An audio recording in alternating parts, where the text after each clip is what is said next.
মাত্র কিছুদিন পরেই মৌসুমের শুরুতে রসে টলমলে পাকা কমলাগুলো কাটার কথা ছিল।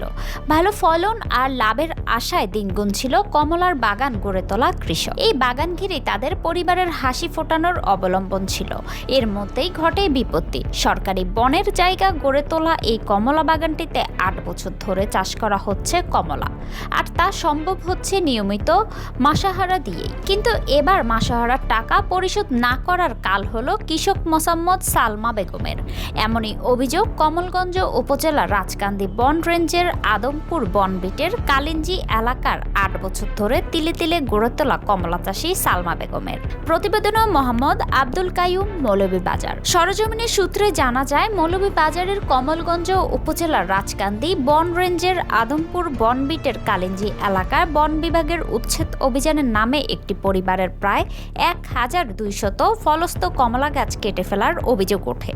ভুক্তভোগী পরিবারের দাবি করেন, গত ৮ বছর ধরে বন বিভাগের কিছু অসাধু কর্মকর্তাকে নিয়মিত চাঁদা দেওয়ার পরও এবার আর্থিক সংকটের কারণে টাকা দিতে না পারায় প্রতিশোধমূলকভাবে তাদের সাজানো বাগান ধ্বংস করে দেওয়া হয়েছে। কমলা চাষী মোসাম্মদ সালমা বেগম বলেন, এই বাগান গড়ে তুলতে গত ৮ বছরে ১৫ থেকে ২০ লাখ টাকা খরচ হয়েছে। নিজের টাকা নয়, বিভিন্ন এনজিও থেকে চড়া সুদে ঋণ নিয়ে এই টাকা বাগানে খাটিয়েছিলেন।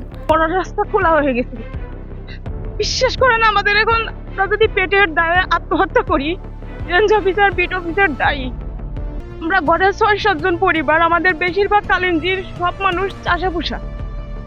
কেউ বেশি শিক্ষিত না যে চাকরি করি, চাকরি করার টাকা দিয়ে এই ঋণগুলো শোধ করব। কিভাবে আমরা এই ঋণগুলো শোধ করব? আমাদের মরা ছাড়া আর কোনো উপায় নেই। আর যদি আত্মহত্যা করি, আমরা ঋণের দায়ে, পেটের দায়ে সম্পূর্ণ দায়ী beat officer, range officer, BCS cadre. এই যে হচ্ছে বিসিএস ক্যাডারের কাজ। এই যে ১৫-২০ লাখ টাকা ঋণ আসি, আমরা এই ৮-৯ বছর ধরে বাগান করি। আমাদের সার, ওষুধ, চারা লাগানো, কাজের মানুষের খরচ, এই ঋণগুলো আমরা কোত্থেকে দিব? সরকার তো গাছ বিতরণ করে, বিনামূল্যে বিতরণ করে গাছ লাগানোর জন্য, পরিবেশ বাঁচানোর জন্য। এই যে পরিবেশ বাঁচানোর নমুনা, ফলসহ যে গাছগুলো কাটছে, আমরা ৩ মাস পরে এই ফলগুলো বিক্রি করতাম, ঋণ শোধ করতাম। এখন আমাদের এই ঋণের কি উপায়? আমাদের তো মরা ছাড়া আমরা আর কোনো রাস্তা কোথাও দেখছি। এই কোনো মানবিক আচরণ হয়েছে? মাননীয় সরকার এখন গাছ লাগায়, পরিবেশ বাঁচায়, আর বলে বেশি বেশি গাছ লাগানোর জন্য। যে আপনার সরকারি কর্মকর্তারা, আমরা যে গাছ লাগাইছি চাষাবাদ করে খাওয়ার জন্য, আপনার সরকারি কর্মকর্তারা বিসিএস ক্যাডার এক একজন, এই দেখেন তাদের নমুনা।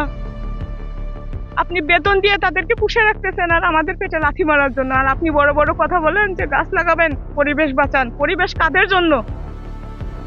আপনার গরিব জনগণ যদি না বাঁচলো ঠিক মতো, আপনার ভিলেজার, আপনার জনগণ যদি না খেতে পারে, আপনারা গাছ লাগায় কি করবে? কাকে বাঁচাবে? প্রতিহিংসামূলক অভিযানের অভিযোগ স্থানীয়দের। সরকারি জমি উদ্ধারের নামে এই অভিযান পরিচালিত হলেও এর পেছনে রয়েছে ব্যক্তিগত প্রতিহিংসা। কয়েকদিন আগে বন বিভাগের কথিত লিজ বাণিজ্য ও মাসাহারা নেওয়ার অভিযোগ গণমাধ্যমে প্রকাশের সময় ভুক্তভোগী পরিবার সাংবাদিকদের কাছে এসব তথ্য তুলে ধরেছিল। সেই ক্ষোভ থেকেই তাদের লক্ষ্যবস্তু করা হয়েছে বলে অভিযোগ স্থানীয়দের। সরজমিনে কালিঞ্জি এলাকায় বাগানে গিয়ে দেখা যায়, চারদিকে কেটে ফেলা কমলা গাছের ডালপালা ছড়িয়ে রয়েছে। ধ্বংস হওয়া বাগানের মাঝেই বসে আছেন সালমা বেগম এবং তার পরিবার। ঋণের কিস্তি, সংসার ও ভবিষ্যৎ নিয়ে চরম অনিশ্চয়তায় দিন কাটছে তাদের। আমার বাপটা কি, আমরা বিলিজার, আমি বিলিজারের ছেলে। আমার পাশাপাশি বাগান, এই বাগানটা বহুত কষ্ট করি বাগানটা সব বিলিজার দিয়ে জায়গা দিছে, সব বিলিজারেই বাগানটা গান করে করিয়া খেত কিছু করিয়া খাত। আর এই পাশাপাশি আমার বাড়ির কিনারে বাগানটা বহুত দিন থেকে কষ্ট করিয়া বাগানটা ফলটা ধরিয়া আইছে। অনেক দুঃখজনক কথা যে ফলটা গাছটা খাটিয়া তারা ফালাই দিছে। খুব প্রতিবেশী হিসাবে আমারও খারাপ লাগে। আমি শুনছি তারা সাদার লাগিয়ে আইছে, এই নতুন গাছাটি হয়েছে, হওয়ার পরে এই বাগানটার ক্ষতিগ্রস্ত করছে বিটবিচার। আর বিটবিচারের যে সংঘবঙ্গ এরা আছে, পাবলিক শহর নিয়েছে, তার বিধিকার আমরাও বিধিকার।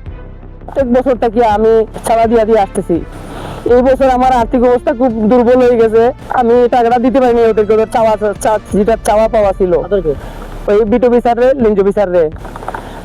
ওর নাম হচ্ছে কি আপনার প্রীতম বড়ুয়া। সে আমার বাড়িতে আসছিল যে তুমি এখন তোমার গাছে অনেক ফল আসছে, এখন তুমি অনেক টাকা পাবা, তাহলে এর পারপাসে আমাদের কিছু দিবা না? আমি তখন বলছি ভাই আমার হাতের অবস্থা খুব ভালো না, আমার ফল টল পাখুক বিক্রি করি তখন কে দিব না। তখন সে বলে না এখন দিতে হবে। আমি বললাম ভাই এখন আমার সে নাই, আমি কই থেকে টাকা দিব? তখন সে এক পর্যায়ে আমার সাথে খুব রাগারাগি করে করিয়া সে চলে যায়। রেঞ্জ অফিসার আর বিট অফিসার নিজে আসছে আমার বাড়িতে, আইসা বলে গেছে। তো আসসালামু আলাইকুম ভাই, আমরা আমি হিসাবের ভিলেজার। আমরা এখানে ব্রিটিশ আমল থেকে বসবাস করতেছি, আমাদের পূর্বপুরুষ থেকে। আমার জন্মের আগের থেকে আমার দাদারা, আমার বাবা মারা এরা বসবাস করতো এই জায়গায়। তার সুবাদে আমরা এখানে ভিলেজার হিসাবে থাকি। আমরা তাদের বনে গাছ লাগাই, বনের ভাড়া দেই। এই সুবাদে আমাদের কিছু জমি দিত, 2 একর 3 একর জমি, আমরা এটা চাষাবাদ করি খাওয়ার জন্য। তো সরকার তো অনেক সময় বলে যে ভাই আপনারা পরিবেশ বাঁচান, গাছ লাগান, ফলের গাছ রোপণ করেন, আপনারা পরিবেশ বাঁচান। তাই আমি ওইটাই ফলো করি ভাই। আমি আজকে 2018 সাল থেকে এই বাগানটা আমি করছি। তিলে তিলে তিলে তিলে বাগানটা আমি গড়িয়ে তুলছি এত বড় উপরে। আজকে আমার এই বাগানে দুটো বেচারা হিসাবে টাকা দিলে, কারণ আমি ছাতা চাইছি, আমার কাছে 10 লাখ টাকা আমার ফল বাগান আইছে, গাছে আমার ফল আইছে, 7 বছর আমি আর টাকাই ডালছি, আমার টাকা চাইছি আমি দেই নাই। আমি উচ্চ বিচ্ছ করলাম তার সাথে যে ভাই আমার এখন তো সরকার তো আরো আমাদেরকে কৃষিদেরকে কৃষি কাট করে দিচ্ছে, কৃষি লোন দিচ্ছে। এইবার আমি কমলাটা বিক্রি করলে আমার এই ঋণটা আমি শেষ করতে পারতাম। আমার একটা লোন আছিল, কৃষি লোন একটা আছে, অনেক বড় একটা লোন। এই লোনটা নিয়ে আমি চাষাবাদটা করছিলাম। এখন আমার এই বাগানটা কেটে ফেলছে ভাই, এখন আমি কি করবো? আমি এই লোনটা শোধ করবো কই থেকে? প্রতি বছর আমরা কাছে সাদা নেই। আর এবার আমরা লোক কিছু উৎপাদ্য করছে, আমরা সাংবাদিককে জানাই গেছিলাম। এই সাংবাদিককে জানানোর কারণে আইয়া তারা হিংসা করিয়া আমরা মামলাও দিছে। এত 2টা মামলা দিছে, একটা মামলা বেই লইছি, একটা মামলা বেই লইছি না। আর বারাইয়া আমার সারা বাগানটা কাটি লইছেন, 15-20 লাখ টাকা করতে হয়েছে বাগানের তলে। খুব ফসল খাওয়ার সময় মনে করো আরো 3টা মাস বাদে আমরা ফসলটা বেচতাম পারি, এই সময়টা গিয়ে আমরা বাগানটা খাচ্ছি একবারে চুরমার করে লইছে। সাদা না দেওয়ার কারণে আর সাংবাদিককে জানানি এই তারা ইয়া এত ঠিক করছেন না। অন্য মানুষের অত বাগান আছে, বাগান আছে, খোলা বাগান আছে, আনারস আছে, পান আছে, তারা আর ইচ্ছা করছেন না। আর আমরা গরিব মানুষ, সাদা প্রতি বছর দিতেই তো অফারও হয়েছে, এবার দিচ্ছি না করিয়া আমরা লোকে এতটুক করছেন না যে আমরা বাগানটা দেখো আপনারও দেখে আমরা বিচার প্রক্রিয়া দিয়ে এলাম। এ বিষয়ে সিলেট বন বিভাগের বন কর্মকর্তা মোহাম্মদ আব্দুর রহমানের মোবাইল নম্বরে একাধিকবার ফোন করা হলেও রিসিভ না করায় বক্তব্য জানা সম্ভব হয়নি। সংরক্ষিত বনের মধ্যে যে কোনো ধরনের জবরদখল, পান চাষ, কমলা চাষ, আনারস চাষ, এই ধরনের চাষ একদম অগ্রহণযোগ্য এবং হচ্ছে এটা আইনগতভাবে সম্পূর্ণভাবে বেআইনি। এর জন্য আমাদের রাজকান্দি রেঞ্জের পক্ষ থেকে সর্বদা অভিযান তৎপরতা চলমান আছে। আমরা যে কোনো ধরনের অভিযোগ পেলে, লিখিত অভিযোগ পেলে, এটা আমাদের যদি কোনো স্টাফও জড়িত থাকে সেক্ষেত্রে আমরা আইনগতভাবে, এটা একটা জবরদখল, 8 বছর হোক 10 বছর হোক, যত বছরই হোক, এটা একটা জবরদখল। আমরা সর্বদা বন বিভাগ চাই যে কোনো ধরনের জবরদখল উচ্ছেদ করতে। সেক্ষেত্রে ধীরে ধীরে আমরা যত ধরনের জবরদখল রাজকান্দি রেঞ্জে আছে আমরা সেটাকে অবমুক্ত করার চেষ্টা করি। আদমপুর বিট, কুরমা বিট বা হচ্ছে কামারছড়া বিট, 3টা বিট আমার অধীনে আছে। সেক্ষেত্রে কোনো বিটে যদি কারো কোনো কর্মকর্তার ছত্রছায়ায় বা কোনো কর্মকর্তার গাফিলতির কারণে যদি কোনো পাঞ্জন্য হয়, নতুন করে গড়ে ওঠে, সেক্ষেত্রে আমরা খতিয়ে দেখে আইনগত ব্যবস্থা নিব। এবং যদি কেউ লিখিত অভিযোগও দেয়, আমরা সেই কর্মকর্তা বা কর্মচারীর বিরুদ্ধে আইনগত ব্যবস্থা। জি অবশ্যই, আমরা এর মধ্যে জানেন আমরা বেশ কিছু জায়গায় অবৈধ উচ্ছেদ চলমান আছে। সেটা হচ্ছে আদমপুর বিটেই আমরা এই অভিযানের পূর্বে অভিযান করেছি, সেখানেও আমরা 5 একরের মতো জায়গা উচ্ছেদ করেছি। এর পূর্বে একটি জায়গা, সেটা হচ্ছে কুরমা বিটের পেকিছড়া নামে একটা জায়গা, সেখানে আমরা প্রায় 10 একরের মতো জায়গা, 10 একরের মতো জায়গা আমরা আবার এরকম উচ্ছেদ আমাদের প্রতি মাসের মধ্যে কয়েকবারই চলমান থাকে। মোটামুটি আমরা এটা উচ্ছেদ করার চেষ্টা করি।